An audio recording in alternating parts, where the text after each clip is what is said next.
Hello everyone. We have with us today Zain Khan, who's had his fair bit of struggles with mental health.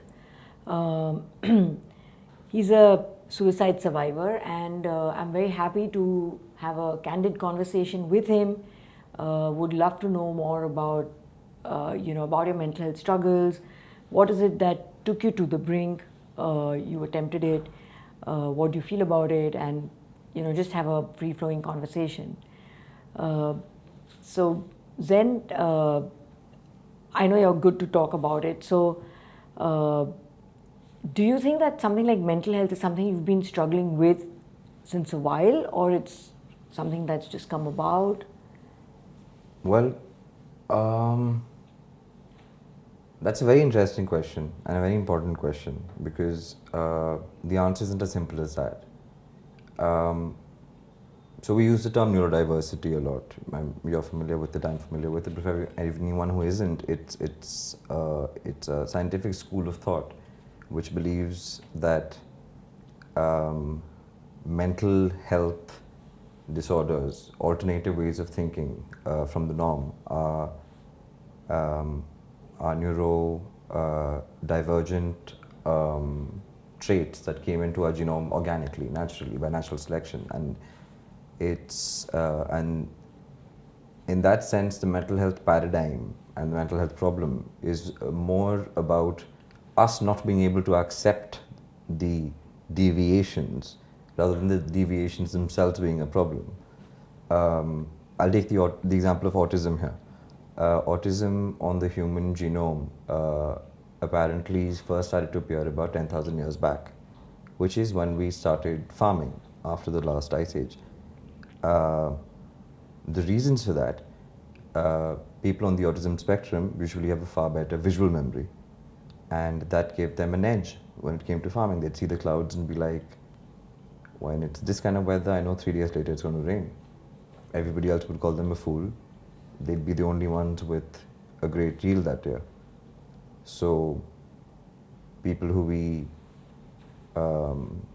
whose society sort of called special today were really special a while back.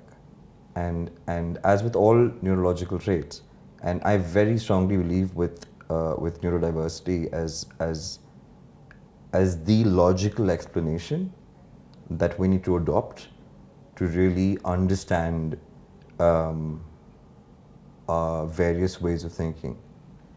And as for it being a problem, well, I went to a school when I was younger where being the person that I am, being the way I was, behaving the way I was, sure, of course, there were problems with teachers and run-ins here and there, but I excelled. I topped whenever I felt like it. I think every field of activity, of performance in that school that I tried to indulge in, I managed to find a satisfactory pinnacle at some point of time. Then school days end, as they always do, and I end up in an art and architecture college, where subjectivity is far more prevalent as a scheme of measuring your work's worth and your submissions, because I mean, somebody could love it, somebody could hate it, but if that somebody who hates it is your faculty, then that's the end of that. And I guess because of who I was and because I didn't back down easy, it led to conflict with authority figures, quote unquote, and it became a problem. So, is it in itself a problem? Is how I am a problem? Because it worked for me brilliantly all those years before, and I found spaces after where it's worked brilliantly for me. Or were those spaces that could not accept that version of me the problem? So, are you saying that the situation which you were placed in post school Yes. is what triggered off the mental ill health? Absolutely, absolutely. Environmental factors, as we call them. I was suddenly from being almost a poster boy. I went to being. I was flunked for reasons which were not linked to academics at all. Um, So in a sense, it was a kind of bullying that was also happening. Of course, of course. And it got very, very toxic and way beyond anything that any educational institution should ever be allowed to indulge in. But I'm going to just interject here, and it's a very important point to sort of also focus on that how educational institutions, Absolutely. make or break people, and Absolutely. even in schools, right? I mean, there is so much of undue pressure that comes from teachers, for example, or there's bullying that Absolutely, happens absolutely. amongst peers, and what you're saying is also is sort of an extension of that, which it And I'm on a happened to you later, sabbatical but being a teacher for a year right now. okay. So you're currently a teacher now. I'm currently a teacher for this Okay, year. Yes. okay.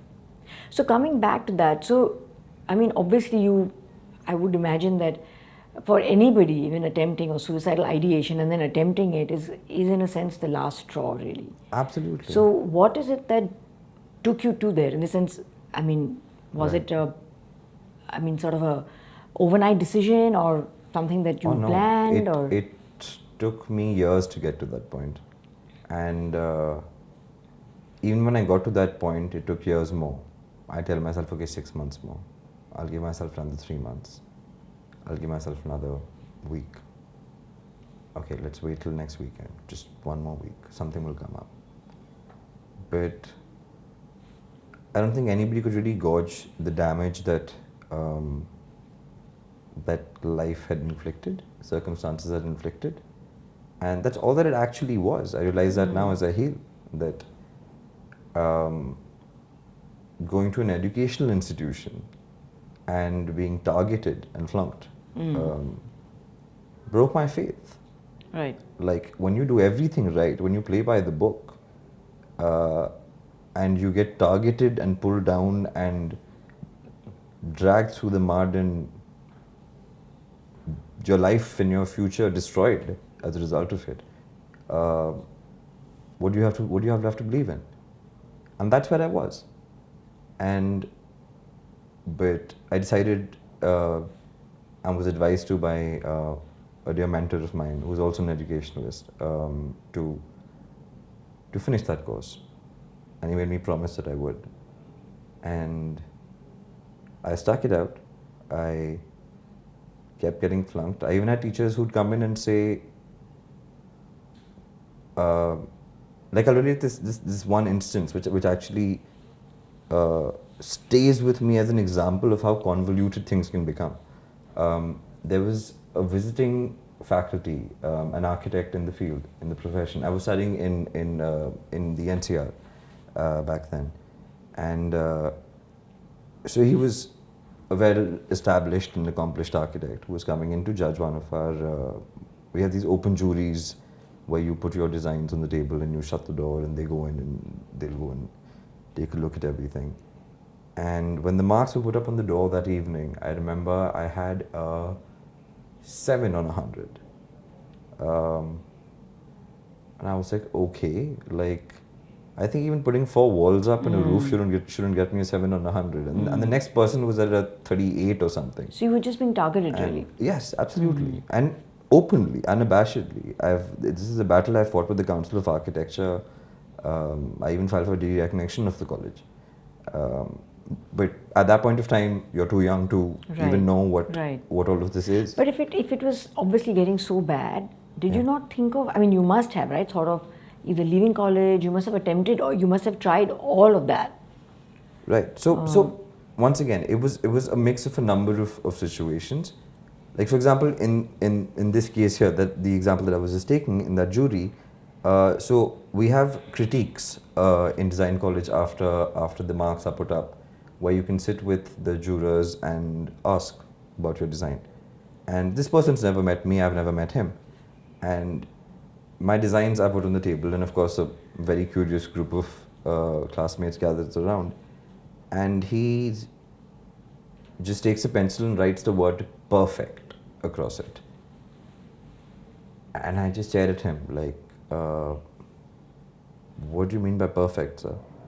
He said, your design's absolutely perfect. And I was like, but you've given me a 7 on 100 in my marks. And then he flips that page over and goes to the next drawing and writes attitude on that. Oh. And I said, I have an attitude problem. He said, no, not at all. I was like, okay. He said, you have the perfect attitude to be a very successful architect in the field. But you will be flunked through college. I can guarantee you that. And I was like, yes, I am repeating my first year right now. Oh, you had to repeat the year also. Yeah. It So- was to separate me and someone I was with at the time. Crazy, Okay. unbelievable Bollywoodish Yeah. kind of story Right. back then. But yeah, and that really shows what that situation was all about. You have an Right. architect openly saying your work is perfect, your attitude is perfect, but that's going to get you flunked. And so where do you go then? And I came from a family where my father is a retired army officer, my mother is an educator, but they wouldn't have been okay with me shifting colleges. So that was just off Right. the table. Okay, so that was not an option. Yeah, because obviously the fact that you know sort of even attempt the fact that you attempted it, obviously you've tried everything else, and then you've when you did attempt it, what were your thoughts at that point in time when you were actually attempting it? And Well, the thing was, when you're that upset about something, when you're that heartbroken, and literally that's what it is, by what's happened in life and how there's nothing you can do about it, that sense of helplessness, and the fact that medication, doctors, alternative therapies, nothing could really make me feel consistently better, and bring back the old me who I thought I'd lost. There's just so long you can live not being yourself. right. When you don't have, I mean, it's literally about breaking a person's spirit. Yeah. And But now, having been on this side, in the sense of course you attempted it, and by the grace of God, you survived it. Yeah. Would you, if you were to look back in Right. hindsight, how would you replay it differently? I mean, you obviously do believe that suicides is preventable, right? And so, preventable, I mean, I honestly believe it's the worst decision I could have taken, and by the grace of God, it didn't get me, because the one lesson I really learned, I remember the night that I did it, and I actually fell asleep while waiting to be gone and never have to face another day in this world again. I mean, and the next day I woke up. But that night, I remember very clearly, I was overjoyed. that night you were overjoyed. Yes. Thinking that you After won't- I had done what I needed to do, waiting for my body to start giving up, I was overjoyed. It was the end of almost a decade of suffering at the time, and consistent suffering which nobody could understand. But you're also and saying that nobody it would was stick the out to. worst decision of your life. And here's why. Because when I felt that happiness, the next morning, of course, I had to go to the hospital and all of that. But a few days later, I stopped and I was like, hold on a second. I felt that happiness. So all that I've been told for 9 years about me being that depressed that I cannot feel that again was a lie. How did I feel that happiness in those few hours? How was I so overjoyed and so full of life after I took that step? And that's when it struck me. The problem was not the fact that I was alive. The problem was the life that I was stuck in. Right. Not being alive that I Yeah. was stuck in. So when you thought that you've got respite from that life, is what gave you The that weight sense lifted, of absolutely, it was all gone. right. So then after that, did you make a? I mean, did you sort of change your tracks? Did you change your life? Oh, How did you? immensely so. How did you sort of Immensely so. learn or grow from that experience, if I may call it that? I started paying more attention to myself and to how I felt, and I became more protective of myself. I was always someone who, in the words of another dear friend and mentor, brought myself up. But here I took it to another level. I also had to emotionally bring myself up, which is unfair, undoubtedly, for anyone to have to be that alone in a situation like that when all your friends and family are physically all around you, and you're receiving care, medical care, allopathic and otherwise.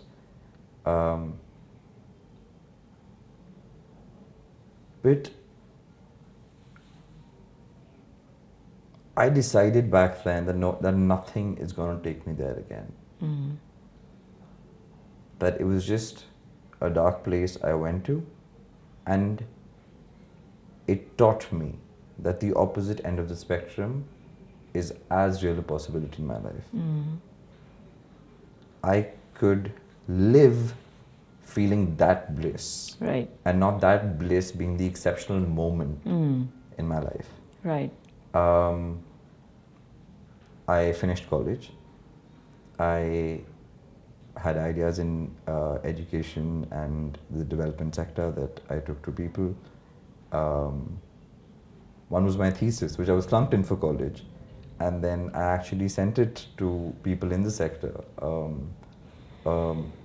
I don't just mean the development sector, but larger infrastructure-related public-private partnership development. One was a classmate's father, Mr. Vinayak Chatterjee, who was CIA chairman at that point of time, Mr. KP Singh of DLF, and Mr. Tata. And all three of them liked it. And I went back to my college, and I wrote on my thesis document, approved by Sir Ratan Tata, Yeah. Mr. KP Singh, Vinayak Chatterjee, Sure. and I put it there and I said, "You flunk, I don't," and I walked out, and that was the end of that chapter for me. Yeah. Yeah. And point is, right now, what I've noticed, even with the students I teach, is one of the biggest issues in India currently. I think socially, this generation gap in our society right now, and in a lot of developing countries across the world where I have interacted with people working in mental health. One of the things I did as a result of my experience was I started a mental health foundation, Right. which we did some fun, fascinating things for a few years. But then the pandemic time, I left that to And I've become a to teacher, work you on were other saying. things. That's a sabbatical right now. Okay. That's a sabbatical to heal and come back to prove to myself what I realized that night. That I can be the person that I was before all of this. Right. I took it on as a challenge. I'm going to undo all the damage. Right. Right. And it's So working. you were also telling me about a friend of yours whom you lost to suicide. Yes. Would you like to talk about that and share a bit on that? Yes. So I was introduced to her. Let's just call her S. Through someone who was a teacher in the school that I had gone to, and knew her mother, and she was a single mother bringing S up alone in Gurgaon, and they had been in the States for a long time, and she wasn't as socially what shall I call it, as socially conservative as would have kept someone as gorgeous as her safe, and that led to a lot of untoward incidents. And she'd had to fight cases and stuff in the States, and just to get away from all of that, they'd moved here. She had just finished her BBA, and in fact, this was on the 10th of October, World Mental Health Day. Oh, that had happened. Yeah. How ironic is that? Absolutely, absolutely. A slap across the face of everything we haven't done. So she had got a call from an email from the States saying that the men who are behind bars are being let out on good behavior. And she was trying to cope with that. She had developed anxiety and severe PTSD, post-traumatic stress disorder, as a result of it. Of course, I mean, who wouldn't? And she was just 21.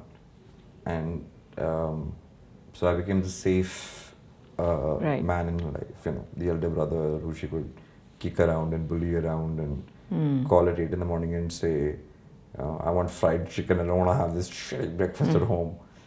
And I'd just go pick her up and take her out. And yeah, and this happened. She was trying to protect somebody from stuff happening at her house, which blew up in her face because we adults don't always take good intentions so well, and yet we call it adulting for some reason. She took the step in what was definitely a panic attack she was having at the time. It was a very rash decision. In fact, I'd rather not relate it, but if I could just read out something that I had written the day after.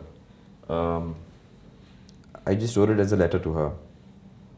And that's actually what helped me give closure over time. Though closure does not mean putting it behind you, because it's never behind you. Because you know that what caused it is still around. The issues, the society that led to those circumstances very realistically can happen to anybody around us. So yeah, I didn't know what to do, and I actually found her. She had jumped from her balcony, and I found her. And you found her? Yeah. I mean, I was rushing over because she had called me, and there was she was really worked up, and I was just telling her, just calm down, just hang in there, I'm almost there, I'm 10 minutes away. And that's something that the guilt of which is difficult to live with. But as I got there, I learned that she could not be found. And her mother, in fact, told me that I'm too terrified to go check under her balcony. Oh. And this is from the 8th floor. And I got there, and I didn't see anyone at first, and then I spotted her in a flower bed. And I sat down beside her. She was breathing, but unresponsive, but had no pulse. Her back was broken, and a lot of her body was paralyzed already. It was that itself must have been extremely traumatic, and of course. I mean, I do believe that. I think traumatic doesn't begin to capture what that was. Yeah, that's true. I mean, I'm getting goosebumps even while you're relating this to me, and I also do feel that, of course, for the person who takes the step, of course, it really, situations can be that bad that take you to the other side, like in your case, for example. But the crazy thing is, in that half an hour that I was with her before the emergency services managed to get there, we developed a code where her taking 2 breaths meant yes and 1 breath meant no. Oh, so she was there for that while, much longer. Yeah, and responding to everything I said to her. Right. And she'd answer in yes or no when I'd ask her things. And So I do think that obviously the family also is really, I mean, family post somebody dying by suicide is going through such a lot of guilt, and like you're saying, you're feeling guilty about it, and so I She mean, was obviously like my little not baby only. sister. I mean, I'll just read out what I wrote, which actually, if anything, gives you a glimpse into the depth of what we're dealing with here. Really is. So, to my ass, as I struggle to hold your broken body together, and you struggle to breathe with my hand on your back, to let me know you could hear me, to let me know you wanted to undo it, I asked her if she felt she made a mistake, and she took 2 breaths, which was a yes. As I sat beside you in broken plants in the flower bed, talking gently to my baby sister, and we realized together the ambulances wouldn't make it in time, and said our final goodbyes. Talking in fingers gently on your back responded to by calming breaths. It broke my heart, little one, and it broke yours too. For you had promised to not harm yourself further before I got there. You knew I understood you had panicked, and you knew I forgave you because that's what we do with the ones we love. I want you to know, my little S, that we both died together. I felt your love and understood it and you mine. I'm eternally grateful, my little child, for the magical strength it gave me and you to keep walking, to look out for each other in the times before. And in those last silences, we got to say goodbye. Your body lying there will haunt me, but I promise your smile will shine through me brighter. For that is what you would want for your Uncle Bro. I love you, little S. Rest in peace, my little wonder. And shine as a bright star in my night sky forever. As the angel I know you will always be to me. I promise, my little one. Your smile shall shine through those memories. Just give me some time. Your brother will finish his journey with you forever in his circle of faith in his heart. I promise you, little baby, I will remember your finest stars, the fine woman set to conquer the world, and will be the brother who is worthy of that title. I'll win back my faith. I'll bring back all I lost. I'll take care of your children, Wolfie and Pandu, those were her pups, and let her sister know how much you loved her. They'd been fighting for a few months and weren't talking much. And I will leave the world better than what it was to us. All along the path, you shining down at me from the stars above. Good night, baby, yes. It's okay. Your brother understands, and I'm here.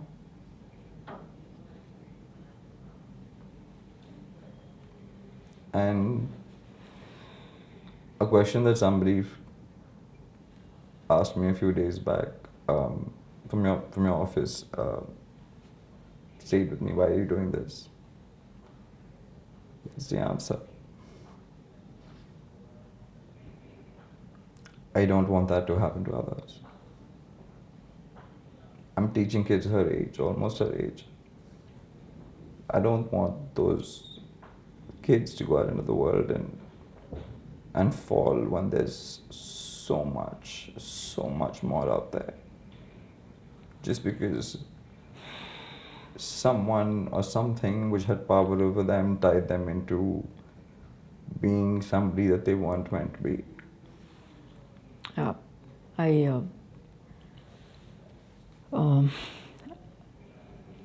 it's I mean I'm just emotionally moved myself, but yeah, I mean I can absolutely relate with what you're saying, in the sense that I think the pain that people who are left behind would be feeling is just insurmountable. Yes. Of course, but we can't negate the fact that, I mean, a lot of people say that it's a very selfish decision. I don't. I don't honestly believe that, because to leave behind everything you've loved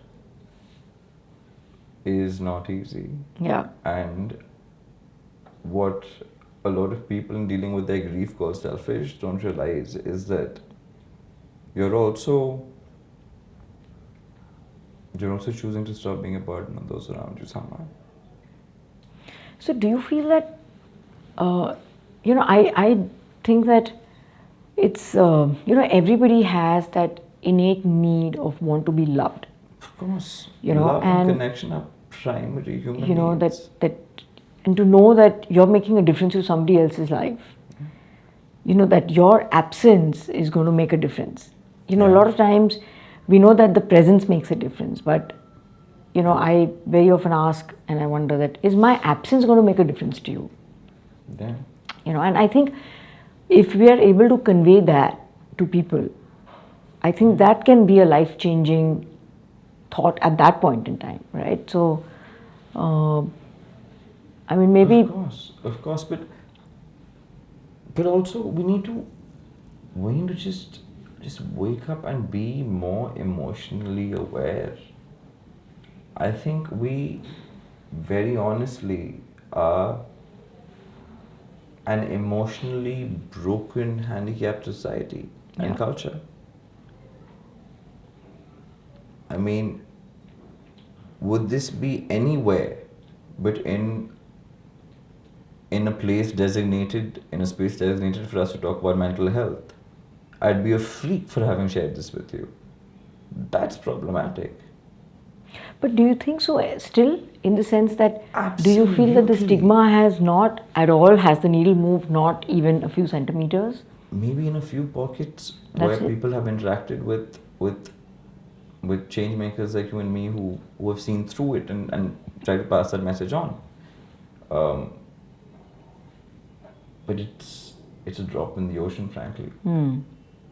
Yeah, but at least it's a start. I think that at least we have started, and of course, like your message, which also goes out strongly. That of course, everybody, to get to that, obviously takes a lot, and you have to be feeling that burdened yourself with your life. That you'd rather be out of it than in it, like you're saying. Of course. But you also do believe that it is preventable. I think there is absolutely always a way out of it. Absolutely. The problem is not, and I cannot say this enough, the problem is not the fact that you are alive.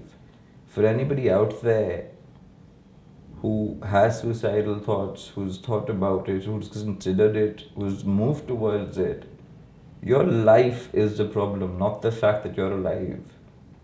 Find somebody who will help you change that life. Find the life that's right for you. Or then there are people in your life who are toxic and who are making life miserable for you. Move away from them. I did that. Yeah. I've done that multiple times. Yeah. So, sometimes it may not always be easy to move away from people who make life miserable for you. And especially right? at a younger age, because you're financially younger age, older age, any age, and especially even for women, for example. Of course, of course. Because all women don't earn, all women are not financially independent. And then if the person who's tormenting you is the one who's also supposed to be supporting you, sometimes you don't know what to do, you're stuck. And, so very often you can't move away from that person for whatever reason, Yes, of course. But even then, I think that if you are able to find a way out of that, in the sense that at least find a parallel life for yourself, a lot of times I think what women don't talk about is the emotional abuse that they go through, right? But sometimes you can't move away from that. You can't move away from that. You may hate your life. You may not like it. Because if you talk about it, you are the problematic one and not the abuser. Exactly. You're the one who's maligning the dignity of the family and whatnot. Exactly. It's so you bizarre. Find it difficult to move out of it, but at least find a parallel life for yourself. So absolutely,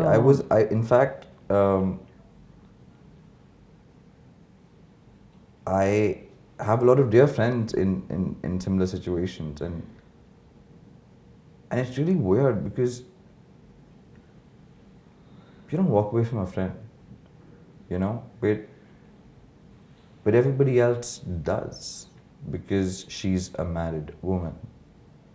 Zain, you're a single guy. What are you doing? I'm being there for someone who needs someone right now, and Yeah. there is nobody Yeah, else. yeah. And you can imagine how convoluted the rumors and gossip Yeah. around such a situation becomes, and it's not an easy Yeah. place to be. Yeah. It's these being shoved in corners that and being tied down into these corners, into these traps that they become. Um, they they need to be done away with once and for all. Yeah. I mean, if nothing else, the amount of potential in people locked away in situations that aren't for them to be in, that they had to choose for the wrong reasons and that they're stuck in now, is humongous. Yeah. The amount of human love and energy and potential as a society that we're losing.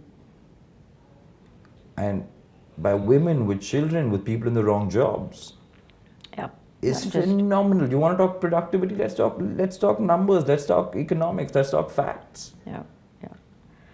No, I mean it's really. I mean, there's a lot that one needs to do in this. I think we're not even And scratching the surface. That said, kudos to a lot of things that you've been doing. I've been Thank you. seeing a lot of it over the last few days,